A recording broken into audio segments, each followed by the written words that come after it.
Today we're talking about the importance of choosing your friends wisely. You know, we all go and check out, cars before we buy them.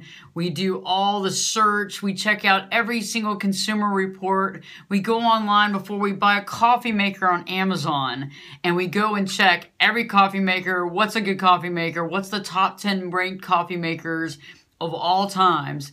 And we have a tendency of doing all that research, but when it comes to friendships, when it comes to people that we love, or people we fall in love with, or people we have sex with, we don't think about any of this. We don't do any cross-reference. We don't take any time to really realize, is this somebody that we want to spend our time with? I mean, think about how many times you meet somebody and you become instantaneous friends. And it's not until a few months later that you realize you can't even believe that you've allowed this person into your life. And we do this every day. You go to a bar and you're like, yeah, that's the greatest friend I've ever had in my whole life. Oh my God, I can't believe we weren't like born together. We weren't like separated at birth. Like, what happened? I mean, our mother should have been your mother, and we should have been like brothers and sisters. And it's not real. And we have a tendency of just allowing these people into our life, and then the next thing you know, one, bad karma, issues come about. We don't really understand what's going on because we never really spend enough time researching it. And I'm not saying that we have to be, well, like cynical. I know that some people go, well, what are you trying to say, Ashley? Are we supposed to just be like all cynical and, oh, well, I better not, open myself up to this person because they're going to hurt me. And I'm not saying that. I think we all need to be able to love. But at the same time, we have to make do of what we can do. And I think the biggest thing that I want to discuss right today is choosing love relationships wisely. A lot of us have a tendency of meeting somebody within, a few hours and taking them back home. And it just doesn't always work out great. And sometimes we choose our car with like dedicated determination on what's important. We choose our coffee maker with lots of, reviews and organizing our thoughts. And is this really the right one? Does this have a timer? Does this have good reviews? Is this made out of stainless steel? Is this made out of plastic? But we don't ever think about that person that we allow into our life. And we don't think about, is that person going to be there for us? But on the flip side, does that person have the same values as we do? And I know that some of y'all say, oh God, values, here we go. What about all these values? But you know what? In order to really have a good relationship, we have to have the same values with that other person, at least to some degree. We have to value the same things. We have to value respect, honesty, all that good stuff, and still have fun. And I'm not saying that you can't have fun and you can't have great sex and you can't have all that stuff, but you gotta find someone that mixes and mingles with your jingle bell beat. Otherwise, you're just gonna get angry, sad, upset, and you're gonna think that you wasted a lot of time in your life when you could have been meeting somebody else. And so let's talk about what you can do real quick to be able to choose wisely. First off, you wanna choose your friends wisely because you spend a lot of time with them, right? I mean, think about it. Think about those friends that you love them to death and God bless them, but it's time to let them go. And I've been doing a lot of cleaning house lately, and I love everybody. And I find the goodness in everybody that I've ever met in my whole life. However, there's some people, I love them, but I'm going to love them from a distance. And some of us have to love people from a distance because guess what? It's not working. The friendship isn't working. It probably never really worked, but you try to make it work because you like them as a person and you cared about them. And I have some friends right now that I love immensely, but every time I get on the phone with them, it's like I cringe. I cringe because we don't have any of the same values. Everything they do is kind of antithetical to the way that I feel. And I don't want to say anything. I don't want to put them down, but at the same point, it's just not going to work out.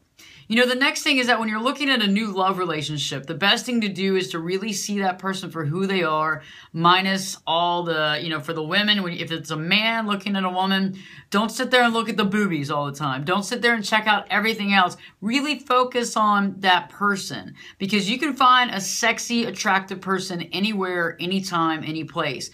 But it's about really figuring out what person really reflects your values, but also what person can you really communicate with. And love is one of those things that takes time. And also when you're meeting somebody for a relationship, you want to have somebody that you're going to be together forever. The next thing is about activities. What activities are you going to choose to do? And a lot of times, if you're out there wanting to meet somebody in life, you want to pick the activities that you like instead of going to things that you hate. I mean, like, I know people that go to the ballet to pick up women and they can't stand the ballet. I have clients that come in here incessantly and say, I went to the symphony, can't stand it, but I met somebody later on, 2 months later, that didn't work. So if you like going to the Dallas Cowboy football games, start going to the Dallas Cowboy football games and meeting a woman there. If you prefer to go jogging, go join a jogging organization and meet another woman that likes to jog. If you're a woman and you're looking for a man and you love to play the guitar, go start playing guitar. If you like to do open mic comedy, show up to that. But don't do the opposite of what you like, because you're only going to find people that like to do the opposite that you like to do. And it's interesting because my parents got married and they were married for 25 years. God bless them. They had nothing in common. My dad was a solid football player and a solid football fan, and became a solid career live LSU Fighting Tiger fan. My mom hated football, and they stayed together for 25 years, and God rest it, but it was never going to work. And so look at it like that and say, who would be the buddy that I really want to hang out with and that has the same values and likes doing the same things as I do? I got a show coming up that I'm about to work on in studio, and it's not only about choosing wisely, but it's about identifying the consumption. What do we consume in life? And I want you to kind of think about this when you get a chance. It's Motivational Tuesdays today. What are you consuming? And I'm not talking about alcohol, beer, wine, cigarettes, pot, whatever. I'm talking about what are you consuming as far as media is concerned, TV, film. What are you consuming? Because a lot of times we consume very fear-based, negative-based content, and we look at the world as a very fearful, stressful, scary environment that's only going to hurt us. And think about a lot of those moms out there who we call helicopter moms. They watch a lot of shows on TV where children are getting abducted. And I'm not saying that there aren't children that aren't getting abducted, but what I am saying is that it's a very small percentage.